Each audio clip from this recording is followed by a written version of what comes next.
আর ওই জাহান্নামীদেরকে, যারা জাহান্নামে যাবে কিয়ামতের দিন, ফাল্লাযীনা কাফারু কুত্তিআত লাহুম সিয়াবুম মিন নার, আগুন দিয়ে কেটে তাই দিয়ে পোশাক তৈরি করে দেওয়া হবে, আগুনের পোশাক পরিয়ে দেওয়া হবে। আগুনের পোশাক গায়ে পরিয়ে দেওয়ার পরে কুল্লামা নাদিজাত জুলুদুহুম বাদদালনাহুম জুলুদান গায়রাহা, একবার চামড়া পুড়ে যাবে, জাহান্নামের আগুনে চামড়া পুড়ে গলে যাবে, আবার আল্লাহ রাব্বুল আলামিন নতুন করে চামড়া পরিয়ে দিবেন যাতে করে শাস্তির তীব্রতা অনুভব করতে পারে। জোরে কোন নাউজুবিল্লাহ। আমার ভাইরা, জাহান্নামীরা ক্ষুধার যন্ত্রণায়, তৃষ্ণার যন্ত্রণায় আকাশের দিকে তাকায় থাকবে, উপরের দিকে তাকায় থাকবে, বলবে আরে যদি একটু বৃষ্টি হতো, মেঘ হতো। হঠাৎ করে দেখবে যে উপরে কালো মেঘ হয়ে গেছে, মনে করবে যে এবার বুঝি বৃষ্টি হবে, পানি পান করব। মেঘ তারা দেখতে পেল, মেঘের ভিতর থেকে অল্পক্ষণের ভিতরে গরম পানি পড়বে, এমন গরম পুজ, এমন গরম রক্ত পড়বে যেগুলি পান করলে পরে সঙ্গে সঙ্গে পেটের নাড়ি ভুঁড়ি আর কলিজা পিছনের দরজা দিয়ে সব বেরিয়ে যাবে। নাউজুবিল্লাহি মিন যালিক।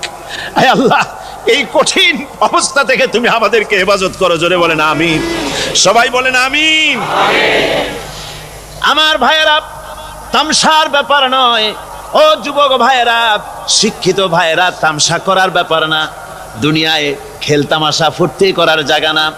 जगह जी लगाने के लिए ये दुनिया नहीं है, ये इबरत की जा है तमाशा नहीं है। দুনিয়া উপদেশ গ্রহণ করার জায়গা, খেল তামাশা করার জায়গা না। এই পৃথিবীতে আল্লাহ রাব্বুল আলামিন বলেন, নাফরমানি করলে পরে জাহান্নামে যাবেই, জাহান্নামে যেতে হবে। ওই জাহান্নামীদেরকে কি খেতে দেওয়া হবে? আল্লাহ পাক বলছেন, শোনো, খেতে দেব কি? তুসকা মিন আইনিন আনিয়া, ফুটন্ত গরম পানি তাদেরকে পান করতে দেওয়া হবে।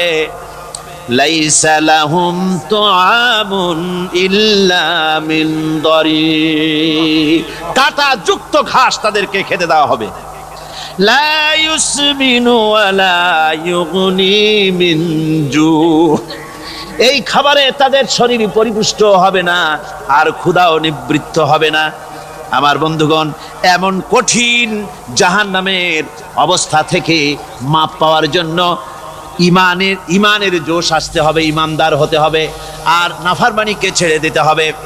জাহান্নামে যখন মানুষদেরকে নিয়ে যাওয়া হবে, জাহান্নামীদেরকে, ইযা উলকু ফিহা সামিউ লাহা শাহীকাও ওয়া হিয়া তাফুর, যখনই খোদাদ্রোহীদেরকে জাহান্নামের দিকে নিয়ে যাওয়া হবে, আজ তো খুব মাতবাড়ি, কত ভক্ত আছে, তারপরে কত শক্তি, কত কিছু, কিন্তু আল্লাহর দরবারে যখন হাজির হবে, কোনো শক্তি তখন কাজে লাগবে না, কোনো শক্তি কাজে লাগবে না। জাহান্নামে যখন তাদেরকে নিয়ে যাওয়া হবে, জাহান্নাম তখন গোসায় ফেটে পড়তে থাকবে, জাহান্নামের ভিতর থেকে গর্জন আসতে থাকবে, তাকাদু তামাইয়াজু মিনাল গায়জ, জাহান্নাম যেন গোসায় ফেটে পড়তে চাইবে। কুল্লামা উলকিয়া ফিহা ফাওজুন সাআলাহুম খাজানাতুহা আলাম ইয়াতিকুম নাদির, জাহান্নামের পরিচালক বলবে, ও আল্লাহর বান্দা, কেন আজ জাহান্নামে আসলি, কেন দোজখে আসলি? আলাম ইয়াতিকুম নাদির, তোর কাছে কি কোনো ভীতি প্রদর্শক কেউ যায় নাই? কোন নবীর কথা কি শোনো নাই? কোরআনের কথা কি শোনো নাই? হাদিসের কথা কি শোনো নাই? জাহান্নামে কেন এলি? এত বড় খারাপ জায়গা কেন আসলি? শোনো নাই কি কোনো ভয় দেখানো কেউ কি সব সতর্কবাণী শোনায় নাই? বেঈমানেরা বলবে, ক্বালু বালা ক্বাদ জাআনা নাযীর, হ্যাঁ, আমাদের কাছে এসেছিল, আমাদের কাছে ভীতি প্রদর্শনকারী এসেছিল। ফাকাযযাবনা ওয়া কুলনা মা নাযালাল্লাহু মিন শাই, এসেছিল কিন্তু আমরা বলেছি বেটা মিথ্যে কথা বলে। জোরে কর নাউজুবিল্লাহ। বেটা মিথ্যে কথা বলে, কিসের বেহেশত, কিসের দোজখ? খালি খালি দোজখের একটা ভয় দেখাইয়া দুনিয়ার এই টাটকা সুখগুলি নষ্ট করতে চায় এরা। পয়গম্বরদেরকে এরকম বলেছে, আর আলেমদেরকেও যখন কোরআন হাদিস থেকে বলা হয় তখন বলে এরা জানি দোজখের কথা কইতে, দোজখ কিসের, আর বেহেশত সে তো এক অসভ্য উদ্যান, জোরে কর নাউজুবিল্লাহ। এমনি করে তারা তামসা করে। ওরা বলবে আমরা এসেছিল ভীতি প্রদর্শনকারী, আমরা মিথ্যে মনে করেছি, বলেছি ওটা মিথ্যে কথা, আর বলেছি আল্লাহ এই ধরনের কিছু নাজিল করেন নাই। জাহান্নামীরা বলবে ওয়াকালু লাউ কুন্না নাসমাউ আও নাকিলু মা কুন্না ফি আসহাবিস সাঈর। আরে লাউ কুন্না নাসমাউ, তার মানে হলো যদি আমরা শুনতাম অর্থাৎ মানতাম, যদি নবীর কথা মানতাম, কোরআনের কথা যদি মানতাম, আর যদি ভালো করে বুঝতাম, মা কুন্না ফি আসহাবিস সাঈর, তাহলে আজকে এই জাহান্নামের কঠিন শাস্তি আমাদের লাভ পেতে হতো না, জাহান্নাম থেকে বেঁচে যেতে পারতাম। কি সর্বনাশ করলাম, বুঝি নাই, যা কিছু শুনেছি মানুষের কথা মতো শয়তানের ওয়াসওয়াসায় পড়ে তো ভুলই করলাম। সেদিন যতই আফসোস করা হোক না কেন, এই আফসোস কোনো কাজে লাগবে না। কুল আযালিকা খায়রুন আম জান্নাতুল খুলদিল্লাতী উইদাল মুত্তাকুন কানাত লাহুম জাযাআন ওয়া মাসীরা। আল্লাহ বলছেন এই সব কথা বলার পরে, জাহান্নামের সব শাস্তির কথা শুনাইয়া আল্লাহ বলছেন, বলেন কুল আযালিকা খায়রুন, এই পরিণতি কি ভালো যে জাহান্নামের পরিণতির কথা বলা হলো? তোমরা যে সমস্ত অবাধ্যতা করতেছো, ঈমান আনতেছো না, নবীকে গালাগালি করছো, ইসলাম মানতেছো না, নাফরমানি করছো, এর পরিণতি যা হবে, আযালিকা খায়রুন, এই পরিণতি কি ভালো? আম জান্নাতুল খুলদিল্লাতী উইদাল মুত্তাকুন, অথবা সেই চিরন্তন জান্নাত যার ওয়াদা করেছেন আল্লাহ পাক মুত্তাকিনদের জন্য, কানাত লাহুম জাযাআন ওয়া মাসীরা, যে জান্নাত হবে তাদের কর্মের প্রতিফল, আর এটাই হবে তাদের মহাযাত্রার শেষ মঞ্জিল। সেই জান্নাত, যে জান্নাত আল্লাহ রেখেছেন মুমিনদের জন্য। কাদের জন্য জান্নাত? মুমিনদের জন্য। সেটা এমন জান্নাত হবে লাহুম ফিহা মা ইয়াশাউনা খালিদিন, যা চাইবে মনের আশা আকাঙ্ক্ষা অনুযায়ী সব পাবে বেহেশতের মধ্যে। খালিদিন, চিরকাল সেখানে থাকবে। কানা আলা রাব্বিকা ওয়াদাম মাসউলা, এটা হচ্ছে তোমার রবের অবশ্য পূরণীয় ওয়াদা। জোরে বলেন সুবহানাল্লাহ। এটা তোমার আল্লাহর ওয়াদা এবং অবশ্যই তিনি তা পূরণ করবেন। তোমরা জান্নাতে থাকবে, সেখানে যা চার করেছেন, সাথে সাথে আবার গাফুর রহিম নাম ব্যবহার করেছেন, বান্দা যেন হয়রান হয়ে না যায়। আমার ভাইরা, একদিকে জাহান্নামের এই কঠিন শাস্তির কথা, আবার অপর দিকে আল্লাহ বলেন শোনো, এমন জান্নাত আমি রেখেছি, মাসালুল জান্নাতিল্লাতী উইদাল মুত্তাকুন, এমন বেহেশত মুত্তাকিনদের জন্য যার ওয়াদা করা হয়েছে, এমন বেহেশত সেটা ফিহা আনহারুম মিন মাইন গায়রি আসিন, সেখানে এমন সুন্দর স্বচ্ছ পানির ঝর্ণাধারা, সুমিষ্ট পানির ঝর্ণাধারা রাখা হয়েছে। ওয়া আনহারুম মিন লাবানিন লাম ইয়াতাগায়্যার তা'আমুহু, আর সেখানে দুধের ঝর্ণা রাখা হয়েছে যার স্বাদ কখনো নষ্ট হবে না। ওয়া আনহারুম মিন খামরিন লাযযাতান লিশ-শারিবিন, আর রাখা হয়েছে পানীয়ের ঝর্ণাধারা যা পানকারীদের জন্য অত্যন্ত সুন্দর হবে, খুবই সুস্বাদু হবে।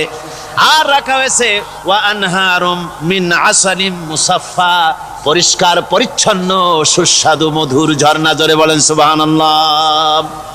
ওয়া সাকাহুম রাব্বুহুম শারাবান তাহুরা, জান্নাতের ভিতরে তোমাদেরকে পান করানো হবে শারাবান তাহুরা, পবিত্র পানীয়।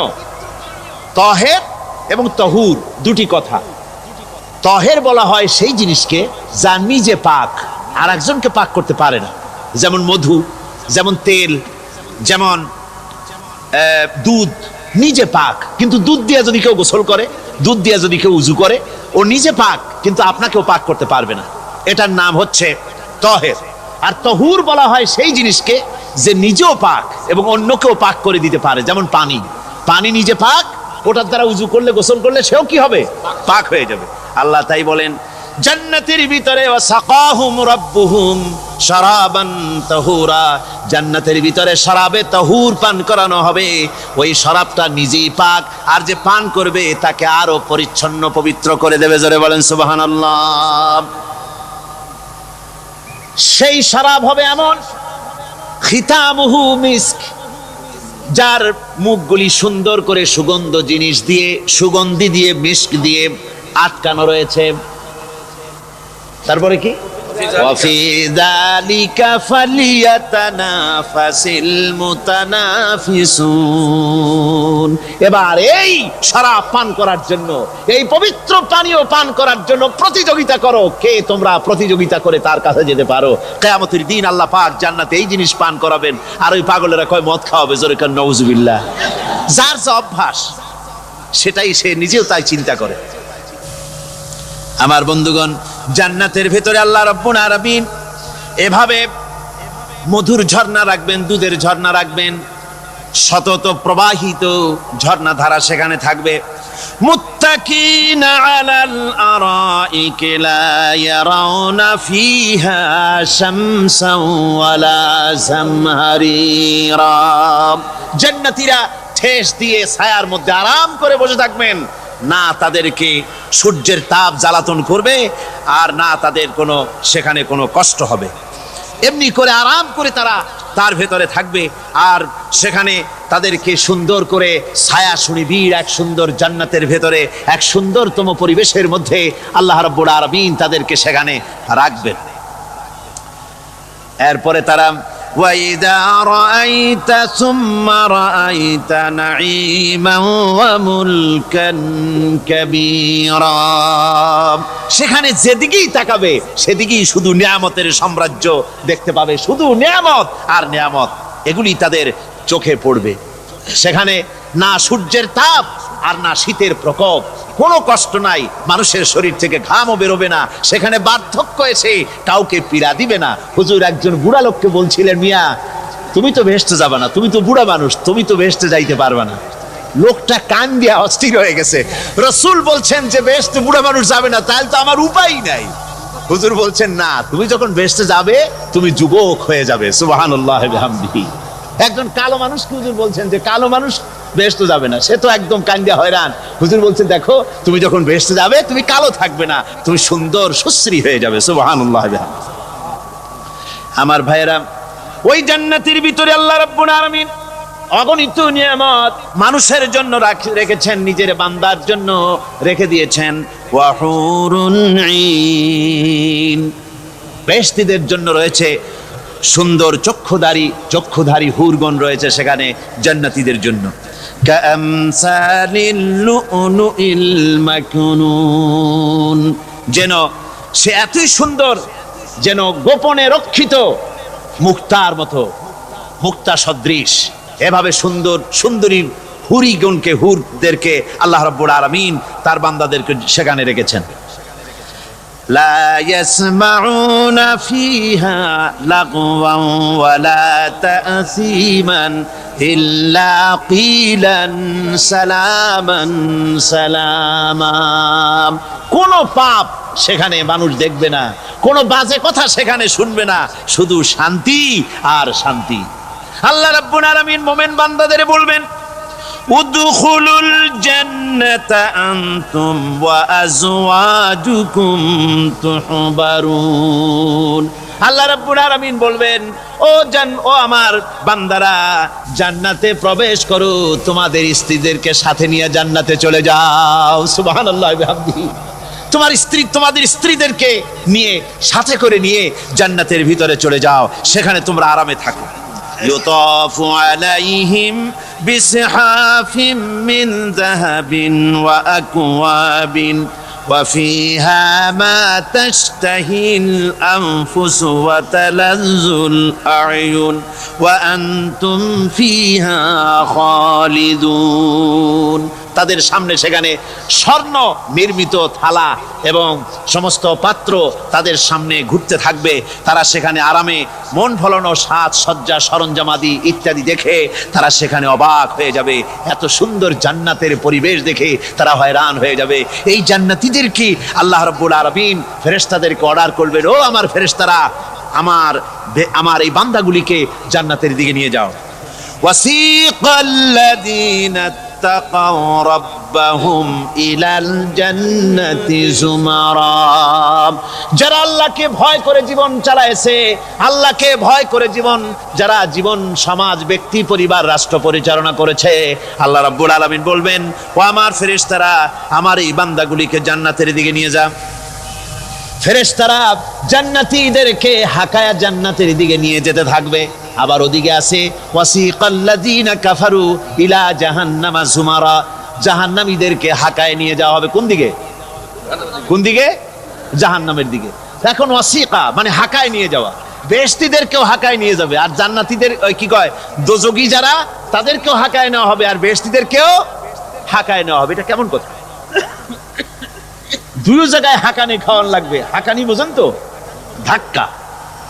তো দুই জায়গায় ধাক্কা খাইতে হবে, তাহলে কিরকম বেহেশত যে ফেরেশতাদের ধাক্কা খাইতে খাইতে যাওয়া লাগবে? ব্যাপারটা কি আমার ভাইরা? ব্যাপারটা হচ্ছে এই, আমি দৃষ্টান্ত দিতে গিয়া বলি, অনেকদিন বন্ধুর সঙ্গে দেখা হয় নাই, বহু বছর পর হঠাৎ করে এক বন্ধু আর এক বন্ধুর বাড়িতে এসেছে, যে বলছে, ভাই যদিও বহু বছর পর এসেছি কিন্তু আমার হাতে সময় নাই, আজ আমি বেশ সময় তোমার বাড়িতে থাকবো না। ওই বাড়িওয়ালা বন্ধু বলে, বন্ধু যতই ব্যস্ততা তুমি দেখাও না কেন, আজকে যখন তোমার একবার পাইছি আমি তোমাকে ছাড়বো না। এই হলো একটা ছাড়বো না। আর ঢাকা হাইকোর্টের সামনে থেকে মকিম গাজী পালায় গেছে, ডাকাত। পুলিশ খুঁজতে খুঁজতে হয়রান হইয়া এই ডাকাতটারে যদি পাওয়া যায়, আর ওই ডাকাত যদি বলে, স্যার আপনি আমার ধর্মের ভাই, আপনি আমার বাপ, আপনি মেহেরবানি করে আমাকে ছেড়ে দেন, পুলিশ বলবে, বেটা গোটা পুলিশ বাহিনী তোর জন্য হয়রান, তোরে যখন একবার পাইছি তোরে আর ছাড়বো না। তাহলে বন্ধুর ছাড়বো না আর পুলিশের ছাড়বো না এক জিনিস? এক জিনিস না। জাহান্নামীদেরকে ধাক্কা মারতে মারতে জাহান্নামের দিকে নিয়ে যাবে, জাহান্নামের দিকে যেতে চাইবে না, তাই ধাক্কা মারা লাগবে। আর বেহেশতীদের ধাক্কা মারা লাগবে কেন? বেহেশতীরা যখন জান্নাতের দিকে যেতে থাকবে, ওদের জন্য লাল কার্পেট সম্বর্ধনা দেওয়া হবে। দুনিয়ার পচা লাল কার্পেট না, এত সুন্দর করে সাজানো থাকবে। এক একটা মঞ্জিলে যখন যাবে, জান্নাতীদের জন্য সাজানো মঞ্জিল দেখে তারা মনে করবে এইটাই বুঝি বেহেশত। ঘটি বাটি লোটা যা আছে তাই নিয়ে ওইখানে বসে পড়বে। ফেরেশতারা কবে যে, আল্লাহর বান্দা তুমি এখানে বসছো কেন? এটা তো বেহেশত না। কয় এর থেকেও ভালো আছে নাকি? কয় আছে না, ওঠো, আরে মিয়া উঠো। এইভাবে করে ধাক্কা মারবে, ওঠো সামনে যাও। আবার যখন সামনে যাবে, সেখানে এর থেকে আরো সুন্দর পরিবেশ দেখে ওইখানে আবার বসে পড়বে, মনে করবে এটা বুঝি বেহেশত। বলা হয়, ফেরেশতারা বলবে, আল্লাহর বান্দা এটা জান্নাত না, এর থেকেও ভালো জায়গা, সুন্দর জায়গা আছে। এইভাবে ধাক্কা মারতে মারতে তাদেরকে জান্নাতের কাছে নিয়ে যাওয়া হবে। হাত্তা ইযা জাউহা ওয়া ফুতিহাত আবওয়াবুহা ওয়া ক্বালা লাহুম খাযানাতুহা সালামুন আলাইকুম তিবতুম ফাদখুলুহা খালিদিন।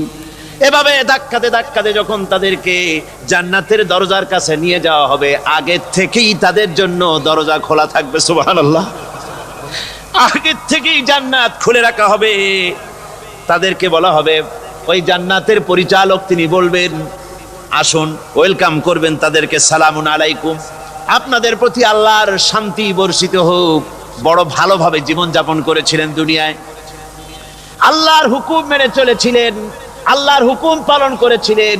দুনিয়ার বুকে বড় অশান্তি, মানুষের নির্যাতন, মানুষের বদনামি, জেল জরিমানা, রাত জেগে তাহাজ্জুদের নামাজ পড়া, জিহাদের ময়দানে কষ্ট করে রক্ত দেওয়া, শহীদ হওয়া, কত কষ্ট করে আল্লাহর দ্বীন জমিনে কায়েমের চেষ্টা করেছেন, নিজের জীবনকে ভালো রেখেছেন, পবিত্র রেখেছেন।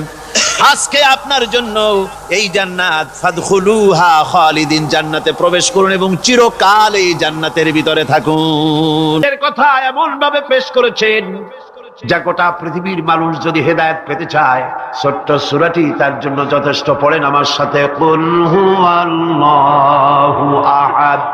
পড়েন সবাই, কুল হুয়াল্লাহু আহাদ আল্লাহুস সামাদ লাম ইয়ালিদ ওয়া লাম ইউলাদ ওয়া লাম ইয়াকুল লাহু কুফুয়ান আহাদ। আল্লাহ পাক বলেন, হে নবী আপনি বলুন, আল্লাহ এক এবং একক, তার কোনো অংশীদার নাই, তিনি বেনিয়াজ, তিনি কাউকে জন্ম দেন নাই, তাকেও কেউ জন্ম দেয়নি। আকাশ আর জমিনে আল্লাহর সমকক্ষ কেউ নাই, কেউ নাই। তিনি এক এবং একক। তার একত্ববাদের দাওয়াত দেওয়ার জন্য অসংখ্য পয়গম্বর আল্লাহ পাক এই দুনিয়া পাঠিয়েছেন, আর সমস্ত পয়গম্বর দাওয়াত দিয়েছেন কি, লা ইলাহা ইল্লাল্লাহু মুহাম্মাদুর রাসূলুল্লাহ।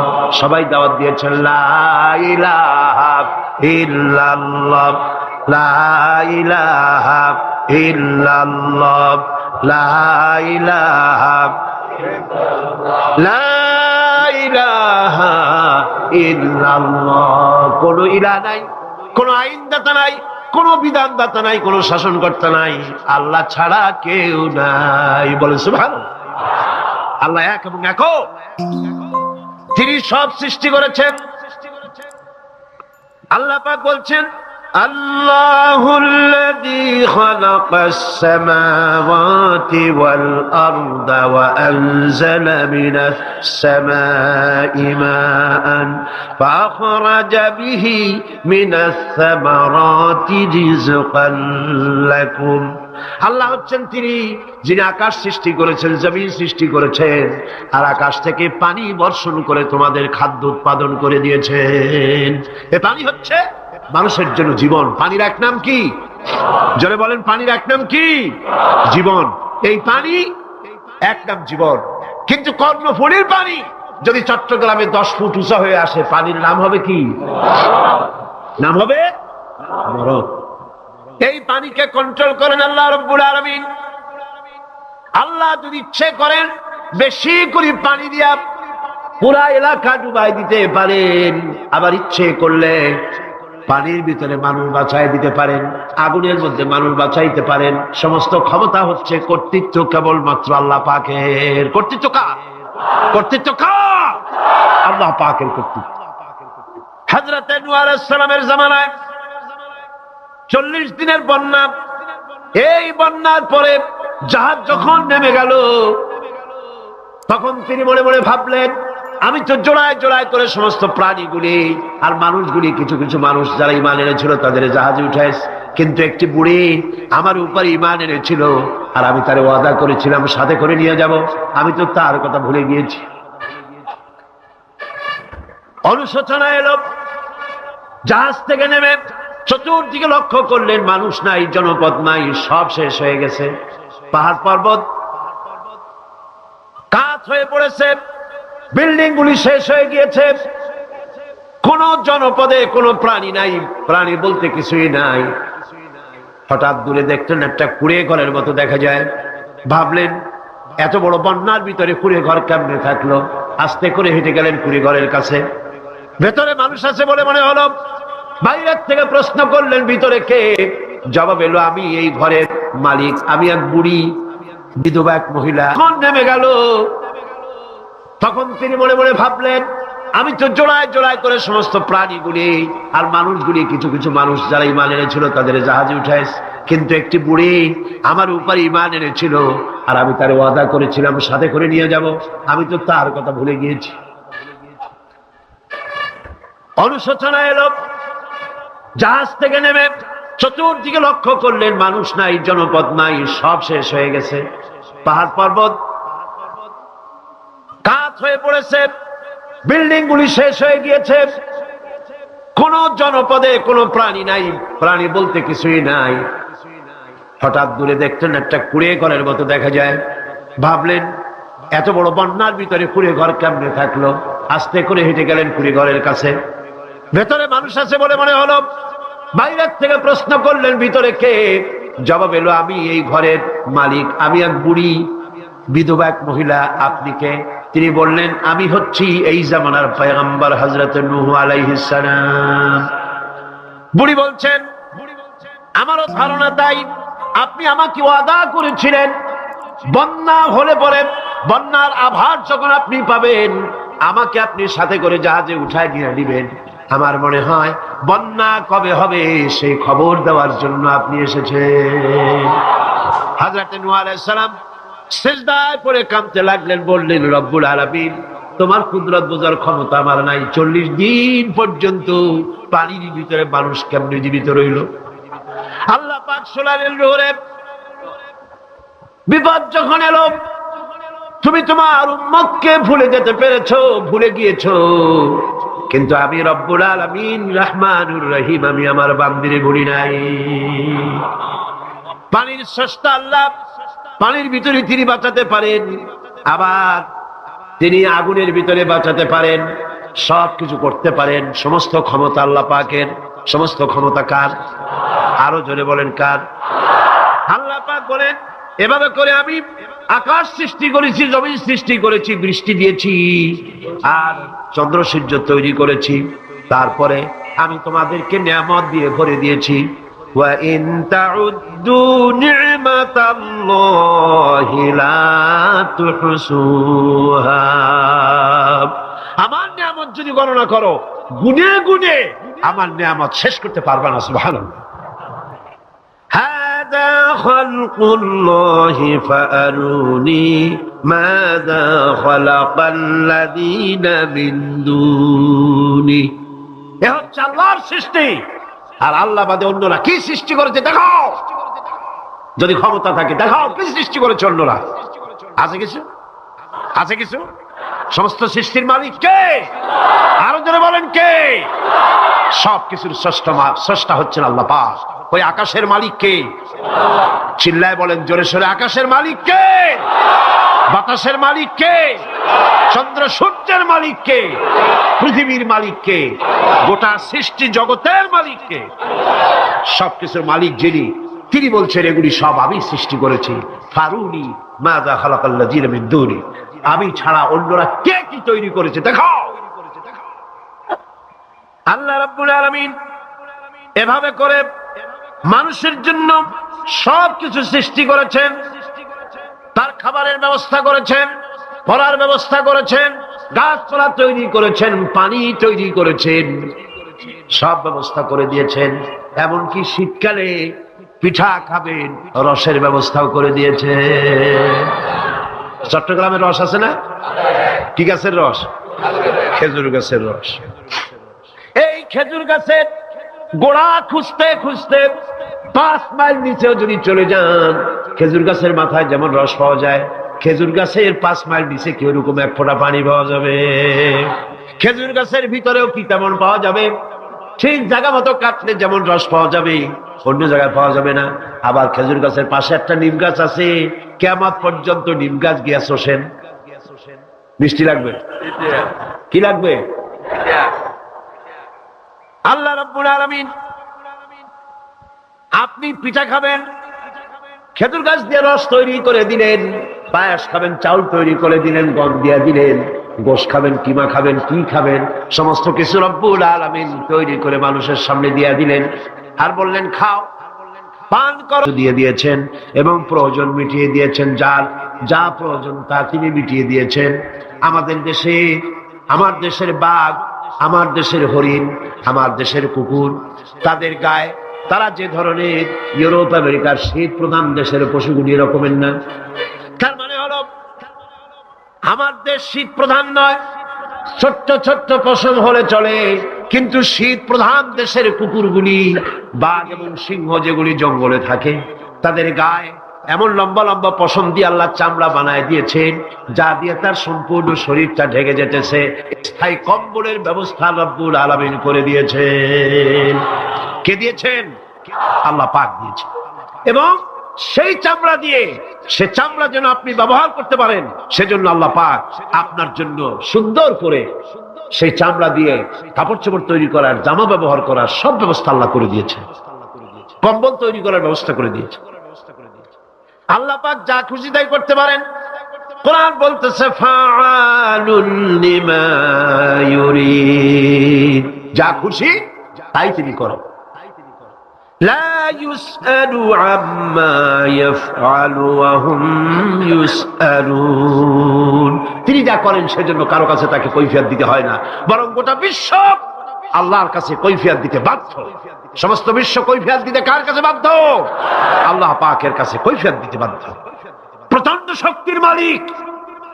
মানুষেরা বোঝে না, ক্ষমতা যখন আসে তখন চতুর্দিকে দেখে ক্ষমতা আর ক্ষমতা, কি যে করবে দিশা করতে পারে না। সারা জীবন ক্ষমতায় টিকে থাকার জন্য সর্বাত্মক প্রচেষ্টা চালায়, দেখ যখন পাইছি আর ছাড়বো না, ঠিক কিনা? এই চেষ্টা চালায়। কিন্তু আল্লাহ পাকের মূল ক্ষমতা তো আল্লাহর হাতে। আল্লাহ পাক ক্ষমতা দিয়ে বলেন লিনানজুরাকুম কাইফা তা'মালুন, ক্ষমতা দিয়ে তাকায় থাকি তোমার আমলটা কি হয় তা দেখার জন্য, তুমি করোটা কি সেইটা দেখার জন্য আমি দেখি। লিনানজুরাকুম কাইফা তা'মালুন। মানুষ ক্ষমতা হাতে পায়, অত্যাচারের স্টিম রোলার চালায়, আল্লাহ দেখতে থাকেন। আর আল্লাহ যখন অ্যাকশন নেন, সেই অ্যাকশন থেকে তাকে কেউ বাঁচাইতে পারে না। প্রচন্ড ক্ষমতার মালিক। রাতকে দিন বানাতে পারেন, দিনকে রাত বানাতে পারেন, আমিরকে ফকির বানাতে পারেন, ফকিরকে আমির বানায় দিতে পারেন, রাস্তার লোক ধরে নিয়ে প্রেসিডেন্ট বানায় দিতে পারেন, আবার নারাজ হলে পরে জুতার মালা দিয়া জেলখানায় ঢুকাইয়া দিতে পারেন। ক্ষমতায় থাকাকালীন ফুলের মালা এত বেশি পায়, ফুলের মালায় গলা ভরে যায়। গাবতলির কোরবানির হাতেও এত মালা পায় না।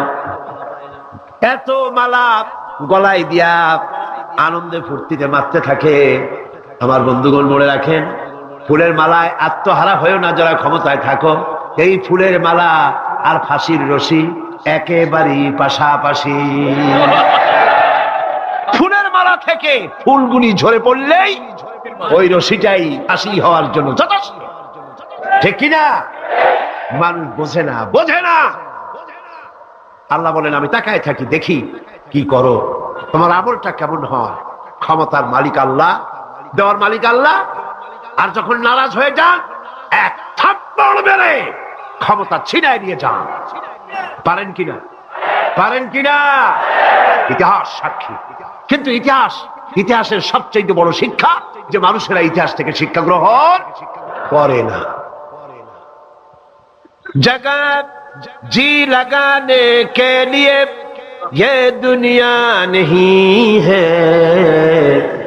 जगह जी लगाने के लिए ये दुनिया नहीं है, ये इबरत की जा है तमाशा नहीं है।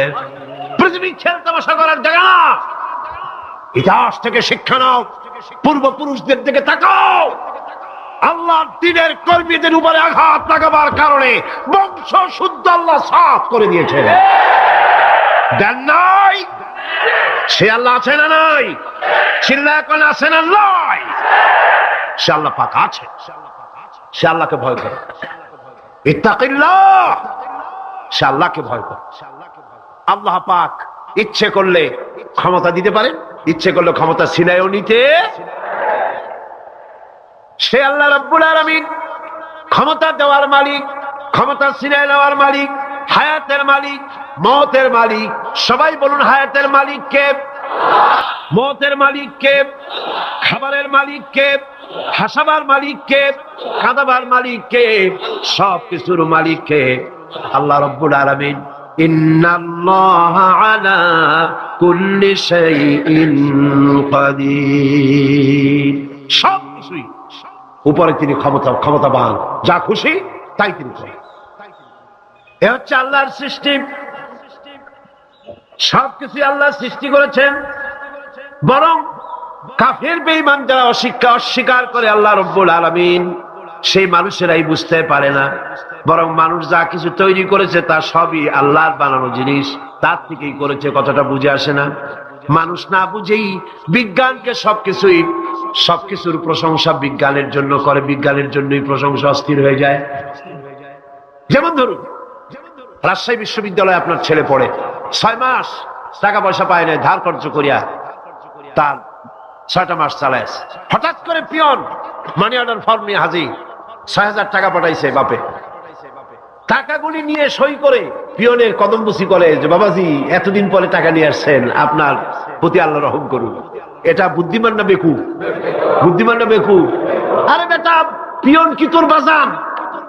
টাকাকে পাঠিয়েছে, বাবা পাঠিয়েছে, প্রশংসা তার কর। বিজ্ঞানীরা প্লেন বানিয়েছে, বিজ্ঞানীরা গাড়ি বানিয়েছে, বিজ্ঞানীরা কম্পিউটার তৈরি করেছে, প্রশংসা করো সেই আল্লাহ যে আল্লাহ রাব্বুল আলামিন বিজ্ঞানীর মাথায় বুদ্ধি দিয়েছে। প্রশংসা কর, আল্লাহ পাকের প্রশংসা করতে হবে।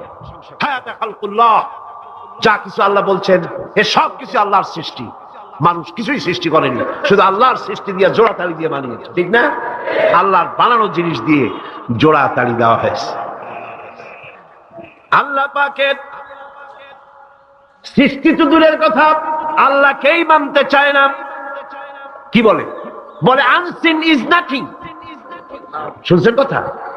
আনসিন ইজ নাথিং, যা দেখা যায় না তা কিছুই না, মানি না।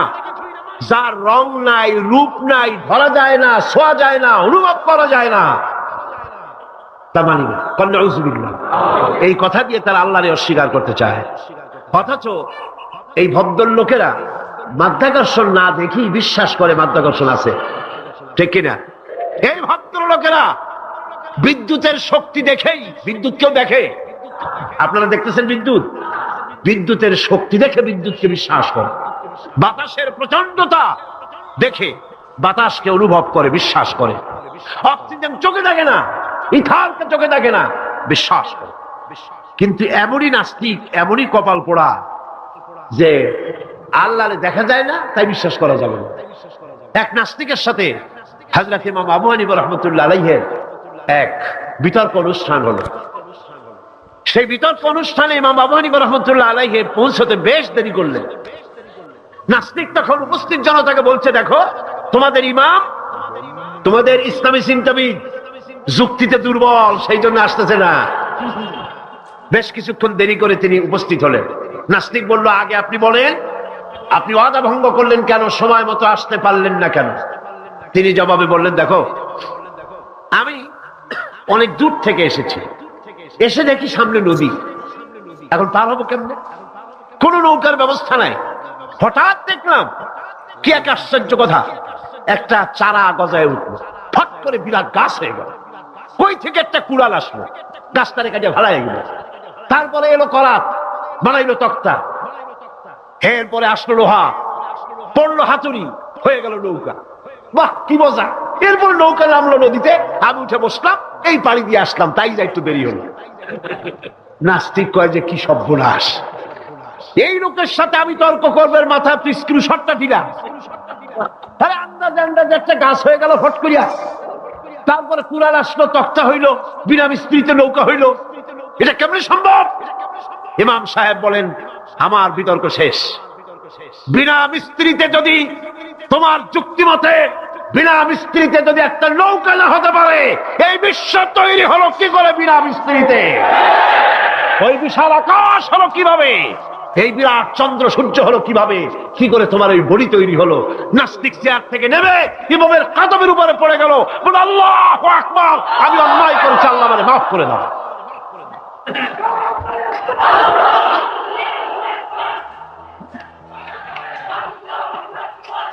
নাস্তিক ঘোষণা করে দিল, লা ইলাহা ইল্লাল্লাহু মুহাম্মাদুর রাসূলুল্লাহ।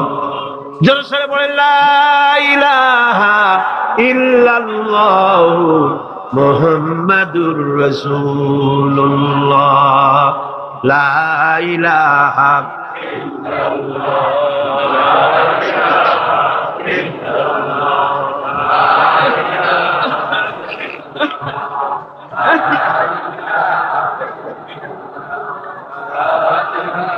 হাযা খালকুল্লাহ, এ হলো আল্লাহর সৃষ্টি। কার সৃষ্টি বলেন সবাই খুশি হয়ে? কার সৃষ্টি? ফারুনি মাযা খালাকাল্লাযিনা মিন দুনি, আল্লাহ ছাড়া কে কি বানাইছে দেখো। সব কে বানিয়েছে? খুশি হইয়া মুখ ফুলাইয়া জোরে কোন কে বানিয়েছে? ওই আল্লাহ রাব্বুল আলামিন বলেন, দুনিয়ার সব দিক থেকে চোখ ফিরাইয়া এবার নিজের দিকে তাকাও। ওয়াফি আনফুসিকুম ওয়াফি আনফুসিকুম আফালা তুবসিরুন, এমনকি তোমাদের নিজেদের মধ্যেও আমার নিদর্শন আছে। তারা কি তা অনুধাবন করে না? তোমার মধ্যেও আমার নিদর্শন আছে। কার মধ্যে? আমাদের মধ্যে। কোন কার মধ্যে?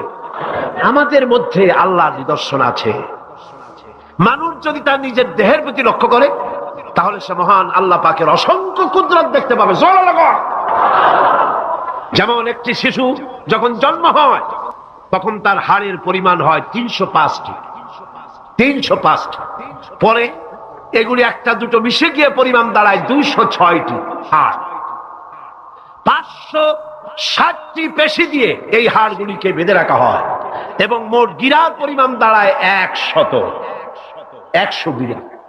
আপনি কি জানেন আপনার আঙ্গুলের মাথা থেকে বাহু পর্যন্ত কয়টা গিরা আছে? গণবেন কখন? কিলাকিলি করি তো কুল পানবে। দেখেন না গিরা কতগুলা। আঙ্গুলের এই আঙ্গুলের মধ্যেই কতগুলা গিরা। এখানে গিরা, সেখানে গিরা, এখানে গিরা, এখানে গিরা, এখানে গিরা, বাহুতে গিরা। গিরা যদি একটাও না হতো হাতটা হাত হইতো না। হাত কি হইতো? লাঠি। লাঠি হইতো। ভাত খাওয়া যাইতো না। ভাত খাইতে গেলে মাখানো লাগে কিনা? মাখানো লাগে না? মাখাইবেন কি দিয়ে? হাতগুলা আঙ্গুলে গিরা নাই, সব কাঁটা চামচ। আর কেনুতে গিরা নাই, হাত ক্লোজ হবে না, নিজের মুখে আসবে না। দুই হাতের মাথায় একজন বসবে, একজন আর একজনের খাওয়াবে। তাও আবার খাওয়াই দিকে মুখের মধ্যে নাকে, নাকের সিধার মধ্যে গিয়ে ঢুকবে। হাসতেছেন? সুবহানাল্লাহ বল। ওয়াফি আনফুসিকুম আফালা তুবসিরুন, তোমার ভেতরে আমার নিদর্শন আছে, অনুধাবন করো। মানব শরীর এক আশ্চর্য মেশিন। সুবহানাল্লাহ, আশ্চর্য মেশিন।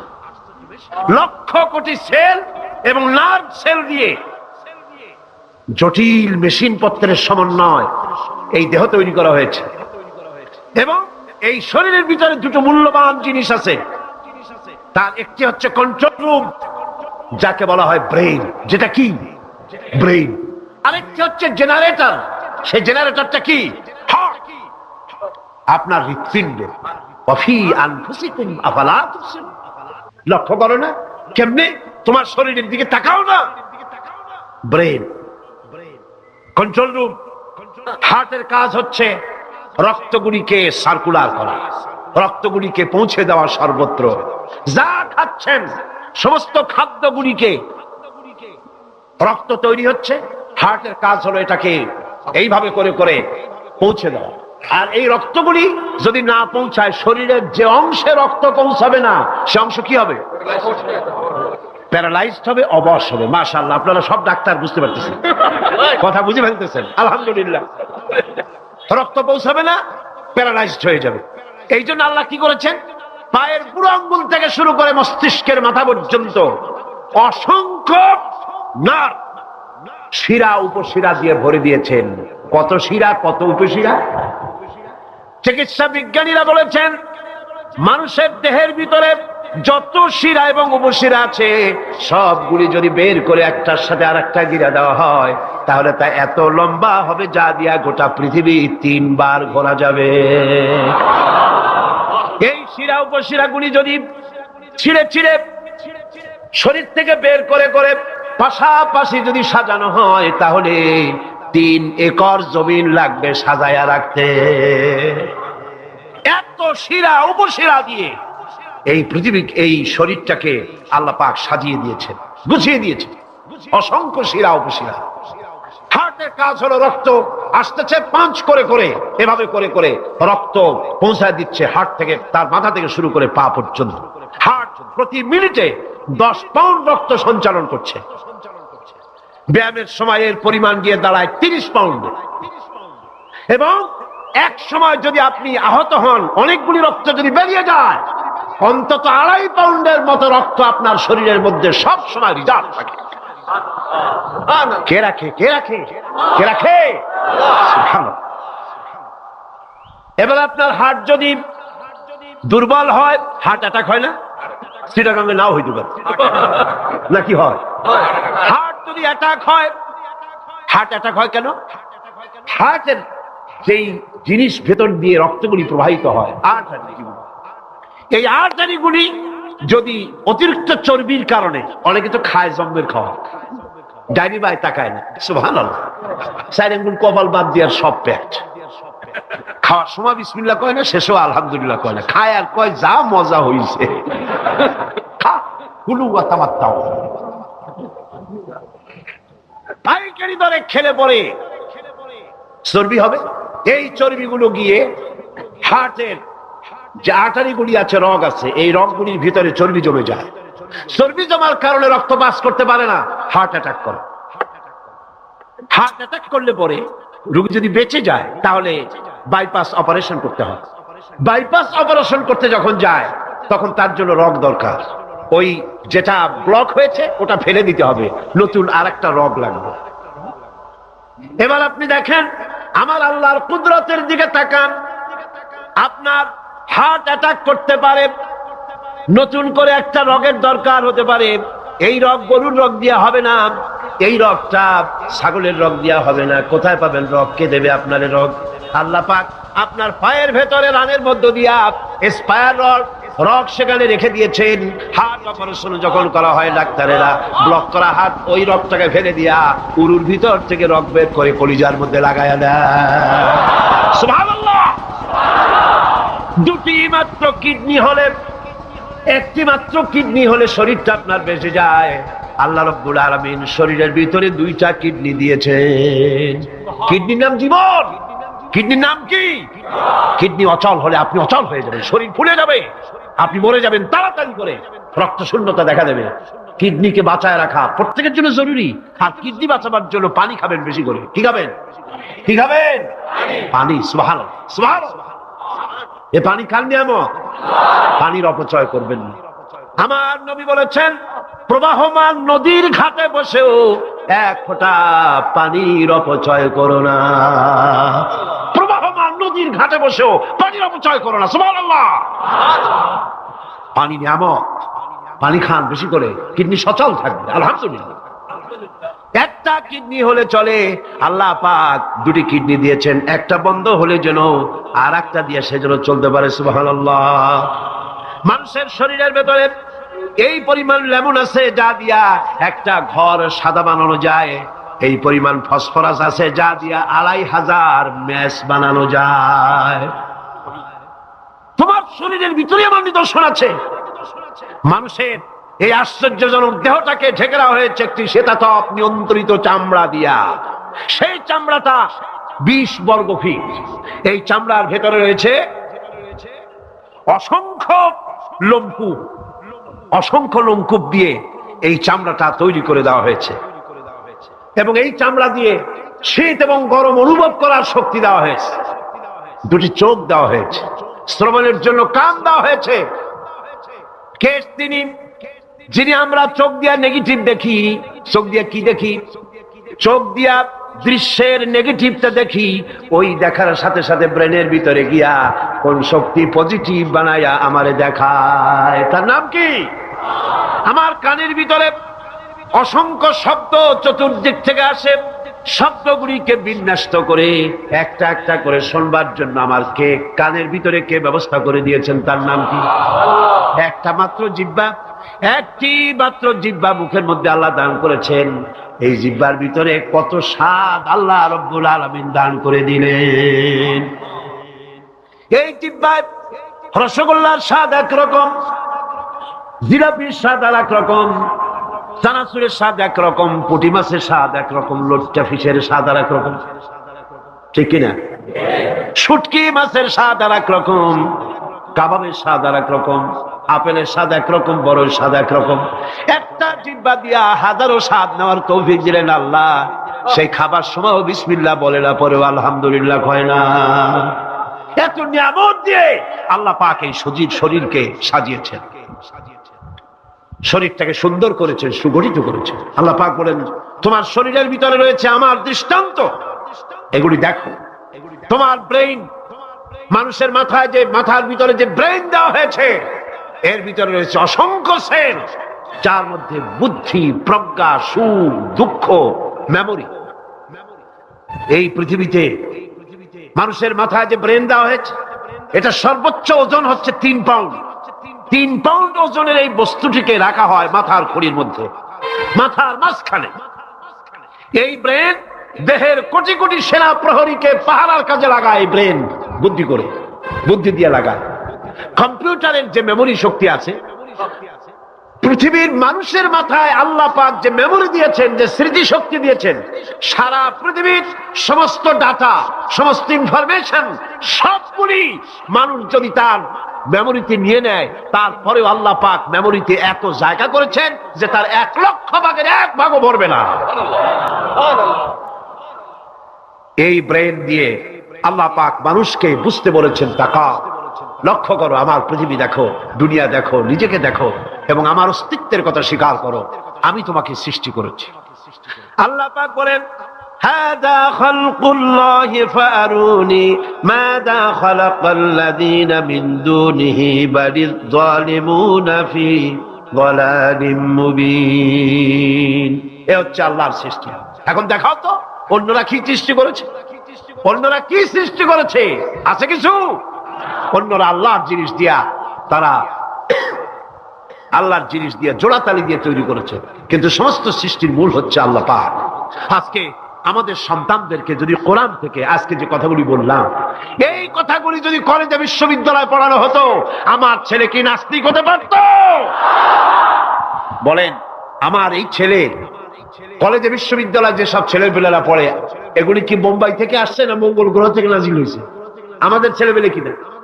এই ছেলে যখন প্রাইমারি স্কুলে পড়তো, তখন রমজান মাসে সেহরি করতে না উঠাইলে সকালবেলায় মা বাপের উপরে অভিমান করে, রাত করে, কান্দাকাটি করে না খাইয়া সারাদিন রোজা রেখেছে। ঠিক না? বলেন আমার কথাটা ঠিক কিনা? এই ছেলেটি প্রাইমারি ছেড়ে হাই স্কুলে যখন গিয়েছে, তখনও সে নামাজ পড়তো, আলেম ওলামা দেখলে ভক্তি করতো, শ্রদ্ধা করতো। যেই না কলেজে ঢুকলো, নামাজ গেল, রোজা গেল, চরিত্র গেল। এরপরে আলেম ওলামা পীর বুজুর্গ দেখলি বলতে থাকে, এরাই দেশটারে খাইছে। কোরআন দিয়েছেন মানুষকে শিখবার জন্য, চরিত্র বানাবার জন্য, দিনদার হওয়ার জন্য। এই কোরআন এবং সুন্নাহর বদৌলতেই পৃথিবীতে শান্তি এসেছিল, পৃথিবীতে অর্থনৈতিক মুক্তি এসেছিল, মানুষ সুখ পেয়েছিল, মানুষ সৌন্দর্য পেয়েছিল। আমরা যদি আবার সুখ শান্তি ফিরে পেতে চাই, আবার আমাদেরকে কোরআন এবং সুন্নাহর শিক্ষার দিকে ফিরে যেতে হবে। এর কোন বিকল্প আছে? কোন বিকল্প নাই। সেই কোরআন সুন্নাহর দিকে আমরা কিভাবে যাব, সেই বর্ণনা হবে আগামীকাল ইনশাআল্লাহ। তাওহীদের পথে, শিরক থেকে বেঁচে আল্লাহর পথে আগাবার জন্য আমরা তৈরি হয়ে যাই। মুনাজাতের জন্য দাঁড়ানো ভাইরা সবাই বসুন। যত ভাই দাঁড়ানো, সমস্ত ভাইয়েরা যার যার জায়গায় বসে পড়ুন, মুনাজাতে শুরু করুন। 2 ভাই, 2 অমুসলিম ভাই ইসলাম কবুল করার জন্য এখানে এসেছে। এর একজনের নাম হলো তপন রক্ষিত, হিন্দু ধর্মাবলম্বী। বর্তমান নাম পছন্দ করেছে মোহাম্মদ হোসাইন। আর একজনের নাম শ্রী দীপক চন্দ্র হাওলাদার, এও হিন্দু ধর্মের অনুসারী। বর্তমান নাম পছন্দ করেছে মোহাম্মদ ওমর ফারুক। মাশাআল্লাহ। লা ইলাহা ইল্লাল্লাহু মুহাম্মাদুর রাসূলুল্লাহ। আল্লাহ ছাড়া কোনো ইলাহ নাই, মাবুদ নাই, উপাস্য নাই, যিনি এক, যিনি একক। মুহাম্মদ সাল্লাল্লাহু আলাইহি ওয়াসাল্লাম আল্লাহর প্রেরিত রাসূল। জোরে বলো, আশহাদু আল্লা ইলাহা ইল্লাল্লাহু ওয়াহদাহু লা শারীকা লাহু ওয়া আশহাদু আন্না মুহাম্মাদান আবদুহু ওয়া রাসূলুহু। আমি সাক্ষ্য দিচ্ছি আল্লাহ ছাড়া কোনো ইলাহ নাই, মাবুদ নাই, উপাস্য নাই। তিনি এক, তিনি একক, তার কোনো অংশীদার নাই। আমি আরো সাক্ষ্য দিচ্ছি মুহাম্মদ সাল্লাল্লাহু আলাইহি ওয়াসাল্লাম আল্লাহর প্রেরিত রাসূল এবং তার বান্দা। সকলকে বলো আসসালামু আলাইকুম। এই দুই তরুণ যুবক একটু আগে মুশরিক ছিল, এখন তারা আমাদের তাওহীদি ভাই। এবং আজকের মাহফিলে ছোট্ট ছোট্ট বাচ্চারা যেভাবে মাসুম, এই দুজনও সেইভাবে নিষ্পাপ, বেগুনাহ, মাসুম ঘোষণা করেছেন রাসূল করিম সাল্লাল্লাহু আলাইহি ওয়াসাল্লাম। অর্থাৎ অমুসলিম যখন ইসলাম কবুল করে, মুখে উচ্চারণ করে, মনে প্রাণে বিশ্বাস করে কালেমায়ে তাইয়্যিবা এবং কালেমায়ে শাহাদাত উচ্চারণ করে, জিন্দেগীর সমস্ত গুনাহ থেকে আল্লাহ পাক মাফ করে দেন। সুতরাং আমি তাদেরকে বুকের সাথে আলিঙ্গন করে সম্মানিত করছি।